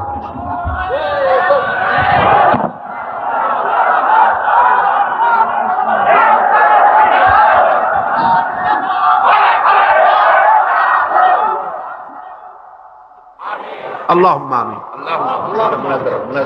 ربنا ظلمنا أنفسنا وإن لم تغفر لنا وترحمنا لنكونن من الخاسرين. ربنا لا تزغ قلوبنا بعد إذ هديتنا وهب لنا من لدنك رحمة إنك أنت الوهاب. হে আল্লাহ তাআলা, বিশাল এই জনসমুদ্র নিয়ে তোমার দরবারে কোরআনে কারীমের আলোচনা করে হাত তুলেছি। মেহেরবানি করে সওয়াবটুকু জনাবে মুহাম্মদ রাসূলুল্লাহ সাল্লাল্লাহু আলাইহি সাল্লামের রূহ মুবারকে পৌঁছিয়ে দাও। तमाम পৃথিবীর মাটির নিচে যত মুমিন মুমিনাত শুয়ে আছেন তাদের আরওয়ার পরে সওয়াব পৌঁছায় দাও। হে আল্লাহ তাআলা, আমাদের মধ্য থেকে যাদের মা বাপ দুনিয়া থেকে জন্মের মতো বিদায় হয়ে গেছে, কবরগুলিকে জান্নাতের টুকরা বানায়া দাও। রব্বির হামহুমা কামা রব্বায়ানি সগীরা। সবাই পড়েন, রব্বির হামহুমা কামা রব্বায়ানি সগীরা। হে আল্লাহ তাআলা, বিশাল এই মাহফিলে কোরআন শোনার জন্য কোরআনের পাগল মুসলমানেরা, অমুসলিমরা দূরদরাজ থেকে, বিভিন্ন জেলা থেকে, আশেপাশের দেশ থেকে কোরআন শোনার জন্য আসে। আল্লাহ তুমি দয়া করে কোরআনের হেদায়েত আমাদের নসিব করে দাও। আমাদের এই দেশটি কোরআনের শাসন দিয়ে পরিচালিত হয়েছে, এই দৃশ্য আমাদের চোখে দেখার তৌফিক দান করে দিও। হে আল্লাহ তাআলা, এ বিশাল মাহফিল পরিচালনা করতে গিয়ে ইসলামী সমাজ কল্যাণ পরিষদ প্রতি বছর হিমশিম খেয়ে যায়। সামান্য একটা মেয়ের বিয়েতে কত টাকা লাগে, লক্ষ লক্ষ টাকা সেখানে খরচ হয়ে যায় ছেলে মেয়ের বিয়েতে। আর এত বড় বিশাল প্যান্ডেল, এত লাইট, এত মাইক, এত প্রচার, এত মাইকিং, এত হ্যান্ডবিল, এত পোস্টার, এত মেহমান। আয় আল্লাহ তাআলা, এত ভলেন্টিয়ার, কত বেশি খরচ হতেছে। আল্লাহ তোমার বান্দাদেরকে বোঝার তৌফিক দিয়ে দাও। তোমার দিনদার, ইমানদার, মালদার সমস্ত মানুষদেরকে এই বিশাল মাহফিলে আর্থিক দিক থেকে সহযোগিতা করার তৌফিক দান করে দাও রব্বুল আলামিন। 5 দিন মাহফিলের 2 দিন চলে গেল, আর 3 দিন আমাদের সামনে তোমার কুদরতের আপন কুদরতি নিজাম দিয়া বাকি 3 দিন আল্লাহ তুমি চালাইয়া দিও। এই মাহফিল যেন ঋণগ্রস্ত হয় না, আল্লাহ ঋণ পরিশোধের তৌফিক দান করে দিও রব্বুল আলামিন। সকলকে হেদায়েত নসিব করে দিও। হে আল্লাহ তাআলা, আমাদের জীবনের রোগ ব্যাধি মাফ করে দিও, আমাদের আশা আকাঙ্ক্ষা জীবনের নেক বাসনা পুরা করে দিও। মা বোনেরা কষ্ট করে আসেন, হে আল্লাহ মা বোনদের উপরে তোমার খাস রহমত নাযিল করো। আগামী বৃহস্পতিবার মা বোনদের জন্য আলাদা ভাবে সকাল বেলায় যে আয়োজন করা হবে, হে আল্লাহ সেখানে চিরগংবাসী সমস্ত মহিলাদেরকে আসার তৌফিক দান করে দিও। তাদের জন্য আলাদা ভাবে কোরআনের কথা, হাদিসের কথা তাদের শোনাবার তৌফিক দান করে দিও রব্বুল আলামিন। এই মাহফিল কিয়ামত পর্যন্ত আল্লাহ তুমি কবুল করো। এই মাঠ যারা দিলেন, হে আল্লাহ প্যারেড ময়দান, রজব আলী ময়দান, যারা ছেড়ে দিল, আল্লাহ তুমি তাদেরকে জান্নাতের ময়দান ছেড়ে দিও। রব্বুল আলামিন, কোরআনের কথা আজকে বললাম, কোরআনের শিক্ষার কথা বললাম। আমার জাতিকে, এই দেশের সরকারকে এই কথাটা বোঝার তৌফিক দান করে দাও। ধর্ম নিরপেক্ষ মতবাদ একটি কুফরি মতবাদ, মুসলমানদের জন্য গ্রহণযোগ্য মতবাদ এটা না। এই জিনিসটা তাদের বোঝার তৌফিক দাও। ধর্ম নিরপেক্ষ শিক্ষা ব্যবস্থাকে দূরে ছুঁড়ে মেরে কোরআন সুন্নাহ অনুযায়ী ইসলামী শিক্ষা চালু করার তৌফিক এদের দিয়ে দাও। আয় আল্লাহ, যে সমস্ত মেহমানদেরকে এখানে দাওয়াত দেওয়া হয়েছে, সমস্ত মেহমান সহি সালামতে তাদের যাতায়াতের ব্যবস্থা করে দিও এবং তাদেরকে সুন্দর করে উপস্থাপনা করার, বলার তৌফিক দান করে দিও। রব্বুল আলামিন, তুমি আমাদের দিলের সমস্ত নেক কামনা পুরা করো এবং আমাদেরকে তোমার খাঁটি গোলামদের মধ্যে শামিল করো। রব্বুল আলামিন, কিয়ামতের দিন তুমি মেহেরবানি করে আমাদেরকে তোমার গোলাম হিসাবে কবুল করে নিও। রব্বানা তাকাব্বাল মিন্না ইন্নাকা আনতাস সামিউল আলিম وتب علينا إنك أنت التواب الرحيم سبحان ربك رب العزة عما يصفون وسلام على المرسلين الحمد لله رب العالمين واجعل آخر كلمة عند الموت لا إله إلا الله محمد رسول الله السلام عليكم ورحمة الله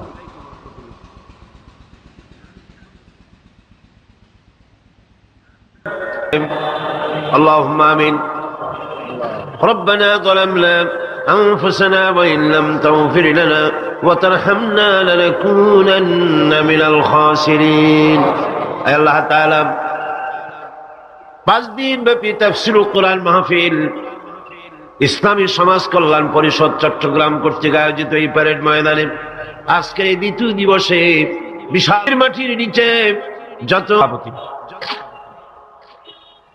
আল্লামা হযরত মাওলানা শামসুদ্দিন সাহেব মাদ্দিজুল আলী, আজকের এই মঞ্চের রৌনক বখশ মেহমান, আন্তর্জাতিক খ্যাতি সম্পন্ন মুফাসসির কোরআন শাইখুল হাদিস আল্লামা হযরত মাওলানা আবুল কাসিম মুহাম্মদ সিফাতুল্লাহ দামাত বারকাতুহুল আলিয়া, হাজারাত উলামায়ে কেরাম, সম্মানিত সুধী মণ্ডলী, সুপ্রিয় সাংবাদিক বৃন্দ, সম্মানিত উপস্থিতি, পর্দার আড়ালের মা এবং বোনেরা, আসসালামু আলাইকুম ওয়া রাহমাতুল্লাহি ওয়া বারাকাতুহু। মহান আল্লাহ রব্বুল ইজ্জত ওয়াল জালাল, তার দরবারে লাখো কোটি শুকরিয়া আদায় করি যে মহান আল্লাহ পাক একটানা 20 বছর পর্যন্ত ইসলামী সমাজ কল্যাণ পরিষদ কর্তৃক আয়োজিত তাফসীরুল কোরআন মাহফিলের আজকের এই দ্বিতীয় দিবসে দয়া পরবশে মেহেরবানি করে আমাদেরকে শরীক হওয়ার তৌফিক ইনায়েত করেছেন।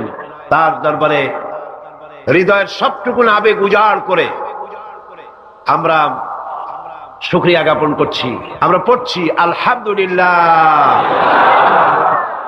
জোরে সোরে মোহব্বতের সাথে একযোগে সবাই পড়েন আলহামদুলিল্লাহ। আজকের মাহফিলে যে সমস্ত মুসলিম ভাইরা এসেছেন, আমি তাদেরকেও মাহফিলের পক্ষ থেকে স্বাগতম জানাই, ওয়েলকাম করি, তাদেরকে সুস্বাগতম বলছি, তাদেরকে মোবারকবাদ জানাচ্ছি, শুভেচ্ছা জানাচ্ছি। কারণ মহাগ্রন্থ আল কোরআন শুধুমাত্র মুসলমানদের জন্য অবতীর্ণ হয় নাই, সমগ্র মানব জাতির কল্যাণের জন্য দিক নির্দেশনা এবং বিশ্ব মানবতার মুক্তির জন্যই পবিত্র কোরআন আল্লাহ রাব্বুল আলামিন এই পৃথিবীর বুকে অবতীর্ণ করেছেন। মহাগ্রন্থ আল কোরআন একমাত্র সেই বিশ্বগ্রন্থ, সেই মহাপবিত্র গ্রন্থ যার মধ্যে জাতি, ধর্ম, বর্ণ, দল, মত, নারী, পুরুষ নির্বিশেষে গোটা বিশ্বের মানুষের জন্য যা কিছু সুন্দর, যা কিছু সত্য, যা কিছু নান্দনিক, যা কিছু কল্যাণ, সবকিছু খুলে খুলে বলা হয়েছে। কোরআন, গতকাল আমি বলেছি, মহাবিশ্বের মহাবিস্ময়, এমন এক কিতাব গোটা পৃথিবীর কারো কাছে নাই এমন একখানা মহাবিশ্বয়ে বিশ্বের জন্য যার ভেতরে সমস্ত কথা আল্লাহ পাক বলে দিয়েছেন তিবিয়ানান লিকুল্লি শাই, সবকিছুকে খুলে খুলে আল্লাহ পাক বয়ান করেছেন। আলহামদুলিল্লাহ। এর ভেতরে রয়েছে বিজ্ঞান, দর্শন, ইতিহাস, খতত্ব, ভূতত্ত্ব, নৃতত্ত্ব, রয়েছে বোটানি, জুলজি, রয়েছে অ্যানাটমি, সার্জারি, বোটানিক্যাল ব্যাপার স্যাপার, political science, philosophy, medical science, কি নাই, স্বরাষ্ট্রনীতি, পররাষ্ট্রনীতি, যুদ্ধ, সন্ধি, চুক্তি, উত্তরাধিকার আইন, মিরাসি আইন যাকে বলা হয়, ফৌজদারি দণ্ডবিধি, জীবন, সমাজ, রাষ্ট্র, ইহকালের শান্তি, পরকালের মুক্তি, যা কিছু প্রয়োজন সবকিছুকেই আল্লাহ পাক এই কোরআনে কারীমের মধ্যে মানুষের জন্য হাদিয়া হিসেবে, সর্বশেষ সর্বশ্রেষ্ঠ নিয়ামত হিসেবে বিশ্ববাসীর জন্য দান করেছেন। সুবহানাল্লাহ। আজ সৌভাগ্যবান জাতি পৃথিবীর এই মুসলমান, পৃথিবীর মানুষ, পৃথিবীর শ্রেষ্ঠ সৌভাগ্যবান জাতি মুসলমান, যেহেতু কোরআন তাদের কাছে আছে।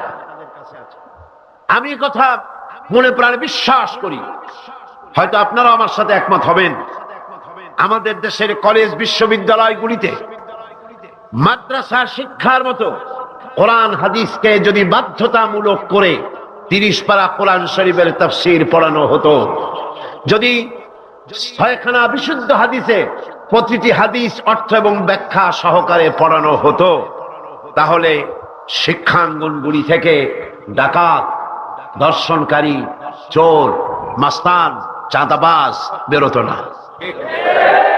শিক্ষাঙ্গনগুলো থেকে বেরোতো কি?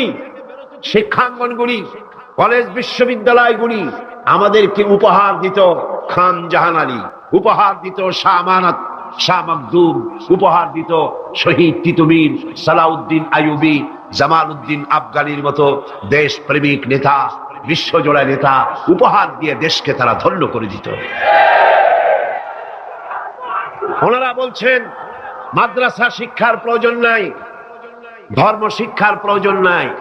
এ ব্যাপারে কিছু সংখ্যক শিক্ষক নামের কুলাঙ্গা তারা রিপোর্ট, চিঠিপত্র, সেমিনার করে করে শিক্ষা মন্ত্রণালয় এবং প্রধানমন্ত্রীর কাছে রিপোর্ট পাঠাচ্ছেন।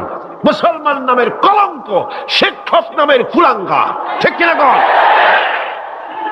আজ পর্যন্ত এই পৃথিবীতে সত্য, সত্যবাদিতা, সততা, ন্যায়নিষ্ঠা, চরিত্র, ভদ্রতা, ভালোবাসা, পরোপকার, ভালো ভালো গুণাবলী পৃথিবীতে যতটুকু অবশিষ্ট আছে তা অবশ্যই মাদ্রাসা শিক্ষার কারণেই আছে, অবশ্যই তা কোরআন এবং হাদিসের শিক্ষার কারণেই আছে। সুতরাং আজ দেশ থেকে অন্যায়, অসত্য এবং সন্ত্রাস, ধর্ষণ, চাঁদাবাজি, মাস্তানি, সুদ, ঘুষ যদি বন্ধ করতে হয়, ইসলামী শিক্ষা বাধ্যতামূলক করতে হবে, এর কোনো বিকল্প নাই। ইসলামী শিক্ষার বিরুদ্ধে যারা উঠে পড়ে লেগেছেন তাদের জানতে হবে, আপনারা এই দেশের জনগণের রিভিনিউ দিয়া, এই দেশের 12 কোটি মুসলমানের রক্তার্জিত পয়সা দিয়ে আপনার বউর পরনের শাড়ি পেঁচানো হয়েছে।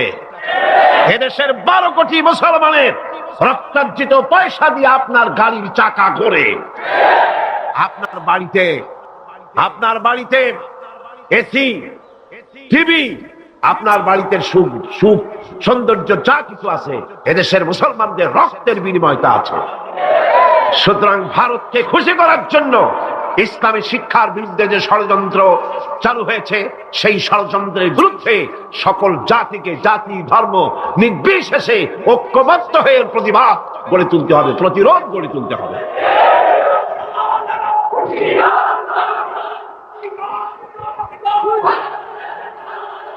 আমি বলতে চাই, ধর্মীয় শিক্ষা বাধ্যতামূলক করার অর্থ এটা নয় যে হিন্দুদেরকে ধরে ধরে ইসলাম শেখানো হবে, এর অর্থ কি তাই? খ্রিস্টানদেরকে ইসলাম শেখানো হবে, অর্থ কি তাই? না। ধর্মীয় শিক্ষা বাধ্যতামূলক করার অর্থ হলো হিন্দু তার হিন্দু ধর্ম শিখতে বাধ্য, কম্পালসারি। খ্রিস্টান তার ধর্ম শিখবে, বৌদ্ধরা তার ধর্ম শিখবে আর মুসলমানেরা ইসলাম শিখবে। কলেজ, বিশ্ববিদ্যালয়, প্রাইমারি থেকে শুরু করে মাস্টার ডিগ্রি পর্যন্ত কোরআন এবং হাদিস শিখবে সেইভাবে যেভাবে মাদ্রাসায় শেখানো হয়। তাহলেই চুরি কমবে, ডাকাতি কমবে, জিনা কমবে, বদমাশি কমবে। কথা ঠিক কিনা কম? একটি প্রমাণ দিয়ে মূল আলোচনায় ফিরে যাব। বাংলাদেশে 460টি থানা আছে, এখন থানা আরো কিছু বেড়েছে। এই থানাগুলিতে ব্ল্যাক লিস্ট আছে, যেখানে ওই থানার অধীনে যত চোর আছে, ডাকাত আছে, হাইজাকার আছে, সকলের নাম তালিকাভুক্ত আছে থানায়। আছে না? আছে কিনা? আপনার এই চট্টগ্রাম পাহাড়তলী থানা, কোতোয়ালি থানা, চন্দনাইশ থানা, আরো কি কি থানা আছে না? হ্যাঁ, ডবল এক্স, ডবল মুরিং থানা আছে। এই সমস্ত সাতকানিয়া থানা আছে।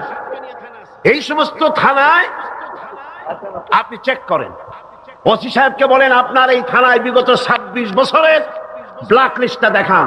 যেই লিস্টিতে আপনার থানার চোর, ডাকাত, জেনাকার, বদমাশ, ছিনতাইকারী, মাস্তান, চাঁদাবাজ, ধর্ষণকারী যাদের লিস্ট আছে, ওই লিস্ট আমাকে একটু দেন। দেখুন 26 বছরের এই লিস্টের ভিতরে মৌলানা সাহেবের নাম আছে কয়টা? হাফেজে কোরআনের নাম আছে কয়টা? মাদ্রাসা শিক্ষকের নাম আছে কয়টা? চোর, ডাকাত, লুটেরার নাম আছে কয়টা? অর্থ কি দাঁড়ালো? অর্থ দাঁড়ালো এই মাদ্রাসা শিক্ষা জাতিকে উপহার দেয় সৎ এবং চরিত্রবান নাগরিক। কলেজ, বিশ্ববিদ্যালয়কে আমি খারাপ বলি না, পাত্র তো নিশ্চয়ই ভালো, এ মাইক তো অবশ্যই ভালো, তাফসীর হবে ভালো, বক্তব্য হবে ভালো, জাতি গঠনের কথা হবে ভালো, কিন্তু অশ্লীল গান যখন এটা দিয়ে প্রচার হবে তখন মাইক খারাপ না যে গায় সে খারাপ? তাহলে কলেজ, বিশ্ববিদ্যালয় নিশ্চয়ই খারাপ নয়। কলেজ, বিশ্ববিদ্যালয় পবিত্র শিক্ষাঙ্গন। অপবিত্র, দুষ্ট হচ্ছে সেই সরকার যে সরকার কলেজ, বিশ্ববিদ্যালয় থেকে ভালো চরিত্রবান ছাত্র তৈরির জন্য শিক্ষানীতি ইসলামী করে না। আল্লাহ রাব্বুল আলামিন এই জাতিকে সুমতি দান করুন বলি আমিন। কোরআন কি শিখায়? আসুন কোরআনের কাছে যাই। কোরআনের শিক্ষানীতি আমরা আসছি, সেদিকে সরকারকে বুঝাতে চাই। নিশ্চয়ই সরকারের কেরামন কাতিবিনরা এখানে ঘোরাফেরা করতেছেন, আছে না? ভালো করে লিখেন, উল্টা পাল্টা করে লিখবেন না, যেহেতু কলম বুমেরাং হতে সময় লাগে না, সময় লাগে না। যেটা বলি সেটাই লিখেন। সরকারকে জানিয়ে দেন দেশের জনগণ কুদরতে খোদা শিক্ষা কমিশন রিপোর্টকে ধিক্কার দেয়, থুথু নিক্ষেপ করে। এদেশের 12 কোটি জনগণ তারা চায় এই কোরআনের শিক্ষা। কিসের শিক্ষা? কোরআনের শিক্ষা।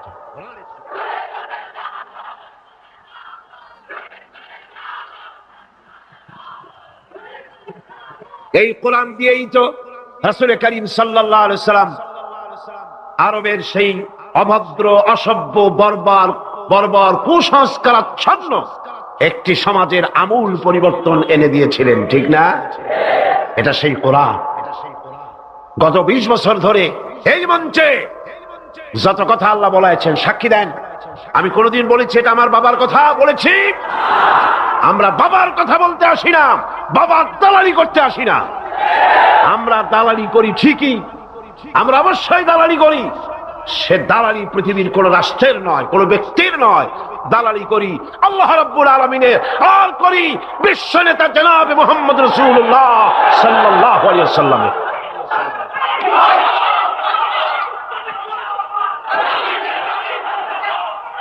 এই দালালি যদি অপরাধ হয়, এই দালালি যদি অপরাধ হয়, তাহলে এই অপরাধের জন্য ফাঁসির মঞ্চে চড়তে রাজি আছি। আল্লাহর কথা, রাসূলের কথা বলতেই থাকবো ইনশাআল্লাহ। আল্লাহ যেন সে তৌফিক আমাদের দেন। কোরআন আজিম কিতাব। বঞ্চিত হতভাগ্যরা কোরআনের মাহফিলও আসে না, কোরআন শুনতেও আসে না, পড়েও নাই জীবনে, শুনতেও আসে না। আছে কিছু পত্রিকা ভারতের টাকায় বাইর করছে, রঙিন রঙিন পত্রিকা, প্রত্যেক জেলায় জেলায় বিশাল বিশাল ভবন। কোথায় টাকা পাও বুঝি? সময় আসবে প্রতিটি পায়ের হিসাব দিতে হবে। এই চট্টগ্রামে কোন নর্তকীর খেমটা নাচ তাও পত্রিকায় জায়গা পায়, এই বিশাল মাহফিল একটা কলমও জায়গা পায় না। কিয়ামতে কি জবাব দিবি? আল্লাহর কাছে কোথায় গিয়ে দাঁড়াবে? মুসলমান নামের কলঙ্ক, সাংবাদিক নামের কলঙ্ক, যারা কোরআনের মর্যাদা দিতে জানে না, আর যারা জানে তাদের উপর আল্লাহ রহমত নাজিল হোক। জোরে বলেন আমিন, জোরে বলেন আমিন। আর যারা সাংবাদিকতার মুখে কালিমা লেপন করে ভারতের পা চাটা গোলাম হয়েছে, আল্লাহ তাদেরকে হেদায়েত নসিব করে দিন। ভারত তোমারে বাঁচাবে না, ভারতের টাকা বাঁচাতে পারবে না। যখন গজব আসবে টেলিফোন করে তোমার বাবাজিরে খবর দেবারও সময় পাবা না। কোরআনের কাছে আসো, কোরআন তোমাকে মুক্তি দেবে। কে মুক্তি দেবে? কোরআন। বিজ্ঞানে ভরা, রাষ্ট্রবিজ্ঞানে ভরা। কে বলেছে? কোরআন তাবিজ।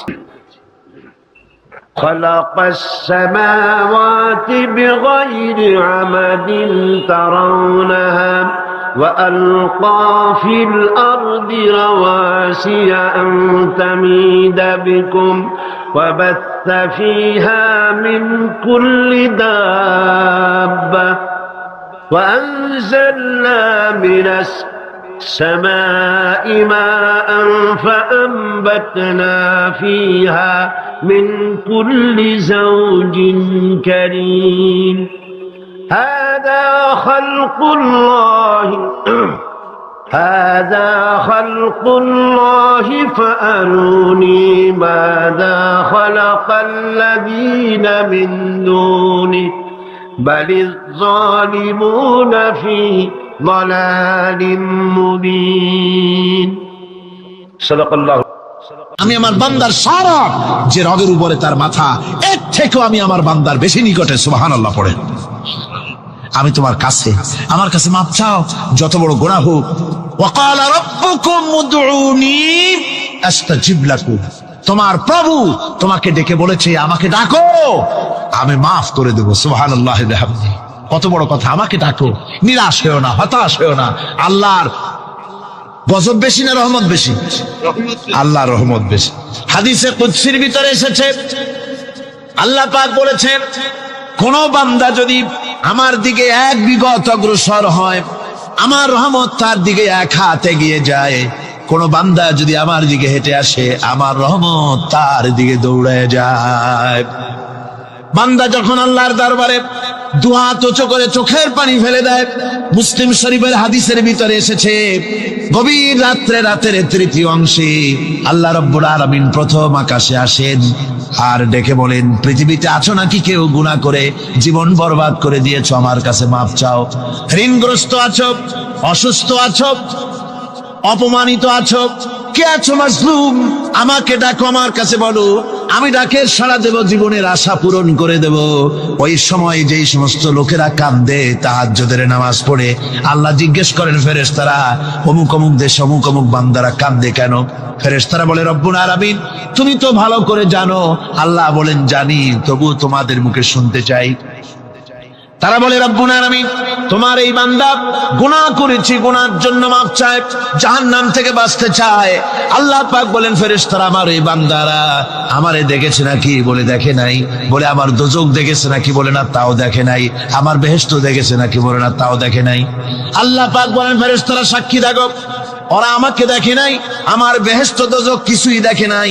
শুধুমাত্র আমার নবীর কথা, আমার কোরআনের কথা বিশ্বাস করে আরামের ঘুমকে হারাম করে যেভাবে তারা কাঁদতেছে, সাক্ষী থেকে যাও ফেরেশতারা, আবার রহমতের দরিয়ায় জোশ মেরেছে আমার ওই ক্রন্দনরত বান্দাগুলিকে আমি আল্লাহ মাফ করে দিলাম। সুতরাং মুমিন বান্দা যারা, আল্লাহর মুমিন বান্দা যারা, এই ইমানের কোয়ালিটি, এটাও হতাশায় নিরাশায় ভেঙে পড়বে না। গুনাহ তো মানুষই করে, গুনাহ হয়ে গেছে, মাপ চাও। তোমার গুনাহ কদ্দুর?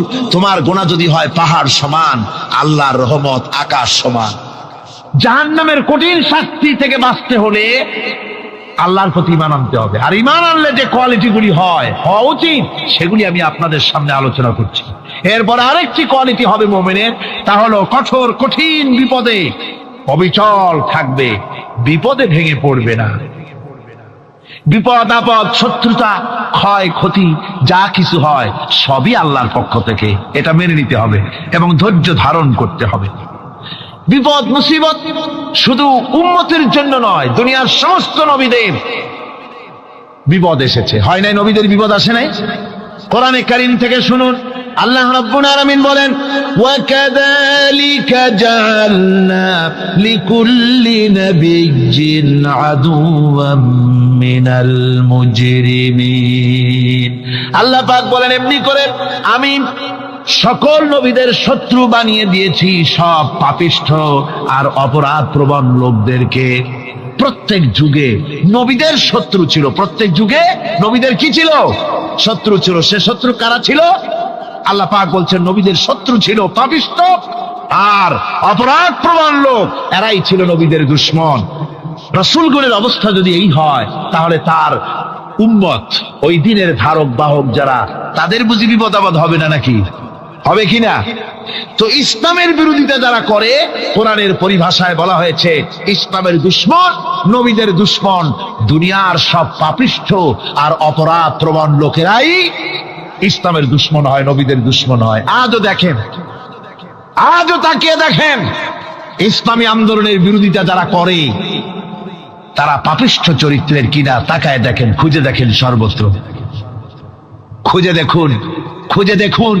যারা ইসলামী আন্দোলনের বিরোধিতা করে, যারা ইসলামকে মিটিয়ে দেওয়ার চেষ্টা করতেছে, যারা ইসলামকে মৌলবাদ বলে, ইসলামকে সাম্প্রদায়িক বলে, কোরআনে কারীমের কথা কত স্পষ্ট যে নবীদের দুশমন হয়, ইসলামের দুশমন হয় মুজরিম লোকেরা, অপরাধ প্রবণ আর পাপিষ্ঠ লোকেরা। আজও আমরা দেখতে পাই এই শ্রেণীর লোকেরা পাপিষ্ঠ এবং সবচাইতে সমাজের নিকৃষ্ট ধরনের চরিত্রহীন লোক। নামাজ নাই। আপনি খুঁজে দেখেন ইসলামী আন্দোলনের বিরোধিতা যারা করছে, যারা নেতৃত্ব দিচ্ছে, নামাজ নাই, রোজা নাই, চরিত্র নাই, হজ নাই, যাকাত নাই, মদ, জুয়া, জেনা, ব্যভিচার ইত্যাদিতে লিপ্ত।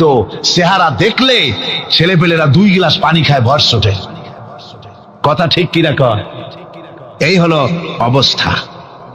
মারে কেন? মুমিনদেরকে, পয়গম্বরদেরকে, সাহাবীদেরকে এবং ঈমানদারদেরকে মারে কেন? তার কারণ হচ্ছে আল্লাহ রাব্বুল আলামিন বলেছেন, ওয়া মা নাকামু মিনহুম ইল্লা আইয়ুমিনু বিল্লাহিল আজিজিল হামিদ। কাফিররা ঈমানদার লোকদেরকে অন্য কোন অপরাধী নির্যাতন চালায় না, নির্যাতন চালায় শুধু এই কারণে যেহেতু মুমিন লোকেরা পরাক্রমশালী, আল্লাহ রাব্বুল আলামিনের দ্বীনকে কায়েম করতে চায়, তার উপরে ঈমান এনেছে, এই কারণেই তারা মারে। ঠিক কিনা কন? যুগে যুগে নবীদের উপরে, সাহাবীদের উপরে যে অত্যাচার হয়েছে, সে অত্যাচার এই কারণেই হয়েছে, অন্য কোনো কারণে নয়। এই কঠিন বিপদে অবিচলতা এবং ধৈর্যের দৃষ্টান্ত নবীগণ পেশ করেছেন পৃথিবীর বুকে। আমরা দেখেছি ইব্রাহিম আলাইহিস সালামকে আগুনে ফালানো হয়েছে, আছে না কোরআন শরীফে? আমি কিন্তু গল্প করতেছি না, সব কোরআনের কথা। কিসের কথা? ইব্রাহিম আলাইহিস সালামকে আগুনে ফালানো হচ্ছে। অপরাধ কি? অপরাধ হচ্ছে হযরত ইব্রাহিম আলাইহিস সালাম দাওয়াত দিয়েছেন, লা ইলাহা ইল্লাল্লাহ। জোরে পড়েন, লা ইলাহা ইল্লাল্লাহ, লা ইলাহা, লা ইলাহা ইল্লাল্লাহ মুহাম্মাদুর রাসূলুল্লাহ। হযরত ইব্রাহিম আলাইহিস সালাম দ্বীনের দাওয়াত দিয়েছেন, এক আল্লাহর দাওয়াত দিয়েছেন, ঈমানের দাওয়াত দিয়েছেন। আর কোন অপরাধ ছিল না। নমরুদ সহ্য করতে পারল না। কোরআনে কারীমের মধ্যে সব কথাগুলি আল্লাহ পাক এই জন্য বিধৃত করেছেন, এই জন্য কোরআনে কারীমের মধ্যে সব কথা উঠায় দিয়েছেন, যাতে করে মুমিনেরা বিপদ আসলে পরে যেন ঘাবড়ে না যায়। ইব্রাহিম আলাইহিস সালামকে আগুনে ফালানো হচ্ছে। ফেরেশতা বলছে, ইব্রাহিম তোমারে আগুনে ফালায় দাও, হতেছে আমার কাছে সাহায্য চাও, আমার কাছে ক্ষমতা আছে, আগুনগুলো উঠাইয়া নমরুদের বংশ জ্বালায় দেব। হযরত ইব্রাহিম ফেরেশতার কাছে সাহায্য চাইছিলেন নাকি? তিনি বললেন, ফেরেশতা তোমার কাছে সাহায্য কেন চাইব? আমি তো এমন কোন অন্ধ আল্লাহর ইবাদত করি না যেই অন্ধ স্রষ্টা তার গোলামের দুঃখ দুর্দশা না দেখেন। আমি তোমার কাছে সাহায্য চাইব না, হযরত ইব্রাহিম আলাইহিস সালাম পাশ করলেন। কি বলেন, পাশ করছেন না? ঈমানের পরীক্ষায় পাশ। আগুনের মধ্যে হযরত ইব্রাহিমকে যখন ফেলানো হচ্ছে, রব্বুল আলামিন আগুনের প্রতি নোটিশ করে দিলেন, ইয়া নারু কুনি বারদাও ওয়া সালামান আলা ইব্রাহিম। আগুন, আমার ইব্রাহিমের জন্য শান্তিদায়ক, ঠান্ডা হয়ে যা। এখন কি আর আগুনের বাপের ক্ষমতা আছে ইব্রাহিমরে পোড়ানো? আর ক্ষমতা নাই। আমার বন্ধুগণ, ইব্রাহিম আগুনের ভিতরে আরামে বসা আছেন, আর ওদিকে নমরুদ বসে বসে দেখতেছে দূর থেকে। ইব্রাহিম তো জ্বলে না, গায়ের মধ্যে আগুন জ্বলে গেল। ডাক দিয়া কয়, আগুন তোর হলো কি? কেন জ্বালাইতে পারিস না আমার দুশ্মন রে? হলোটা কি তোর? তোর কি জ্বালানো শক্তি বন্ধ হয়ে গেল নাকি? আগুনের ভিতর থেকে জবাব এলো, নমরুদ রে, আমার ভিতরে জ্বালানো শক্তি আছে কি নাই যদি প্রমাণ করতে চাও, টেস্ট করতে চাও, তুই নিজে আয়, তোরে শুদ্ধ তামাম দুনিয়া জ্বালাই দিতে পারি, ইব্রাহিমের এক গাছা পশমও জ্বালাই দিতে পারি না। তার কারণ হচ্ছে আমি হচ্ছি মাখলুক, আল্লাহ হচ্ছেন খালিক। আল্লাহ আমাকে বলেছেন না জ্বালাতে, তুমি 1000 বার বললেও আমি ইব্রাহিমকে জ্বালাইতে পারবো না। কোরআনে কারিমে ঘটনা বলে মুমিনদেরকে সাহস দেওয়া হচ্ছে, মুমিনেরা দ্বীনের কাজ করতে গিয়ে বিপদ আবাজ আসবে, ঈমানের দাবি হলো বিপদ আসবে, আর বিপদ আসলে ঘাবড়ায় যেও না, মুসিবতে পড়ে চিন্তায় পেরেশানে হয়রান হয়ে যেও না। বিশ্বকবি আল্লামা ইকবাল কি সুন্দর করে বলেছেন, আজ ভি হো জু ইব্রাহিম কা ইমা पैदा आग कर सकती है एक अंदाज गुलिस्तां पैदा। ইব্রাহিমের ঈমান যদি আজিও কোথাও হয় বিদ্যমান, করতে পারেন অগ্নিকুণ্ডে খুবসুরত এক গুলিস্তান। আজও যদি আগুনের ভিতরে কোন নমরুদ কোন ইব্রাহিমকে যদি ফেলে দেয়, আল্লাহ রাব্বুল আলামিন আজও আগুনকে ফুলের বাগান বানায়া দিবেন। সুবহানাল্লাহ। ভয় পাওয়ার কারণ নাই, চিন্তা করার কোনো কারণ নাই। আমার বন্ধুগণ, হযরতে হুদ আলাইহিস সালামকে যখন সমাজের লোকেরা, রাষ্ট্রের লোকেরা ঘিরে ফেলে দিল, সমাজ শক্তি, রাষ্ট্র শক্তি যখন তাকে ঘিরে ফেলে দিল, ষড়যন্ত্রের পাহাড় তুলে দিল, তারে মেরে ফেলে দিবে, হযরত হুদ দেশ থেকে তা পালায় গেলেন না, ভয় পেলেন না। হযরতে হুদ আলাইহিস সালাম বললেন, কোরআনে কারিমে হযরত হুদের কথা কোট করা হলো, ফাকিদুনি জামিআন সুম্মা লা তুনজিরুন। সম্মিলিতভাবে ষড়যন্ত্র করো আমার বিরুদ্ধে, সবাই মিলে ষড়যন্ত্র করো, সুম্মা লা তুনজিরুন, আর আমাকে এতটুকু অবকাশ তোমরা দিও না। ইন্নী তাওয়াক্কালতু আলাল্লাহি রাব্বি ওয়া রাব্বিকুম, আমি ভরসা করেছি সেই আল্লাহর উপরে, যার কুদরতি হাতের ভেতরে, যিনি আমাদের রব তোমাদেরও রব, আর যার কুদরতি হাতের ভিতরে তামাম পৃথিবীর জানগুলি যার হাতে, সে আল্লাহর উপরে ভরসা করেছি। ষড়যন্ত্র যদ্দূর আছে করতে থাকো, আমি ষড়যন্ত্র পরোয়া করি না। সুবহানাল্লাহ। এটাই হলো মুমিনের কোয়ালিটি।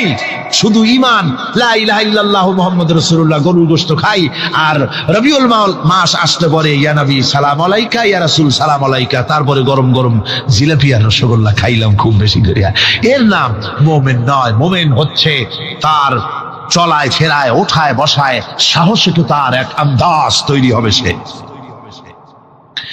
আমার ভাইয়েরা, বিপদে অবিচলতা আমাদেরকে পয়গম্বরেরা শিক্ষা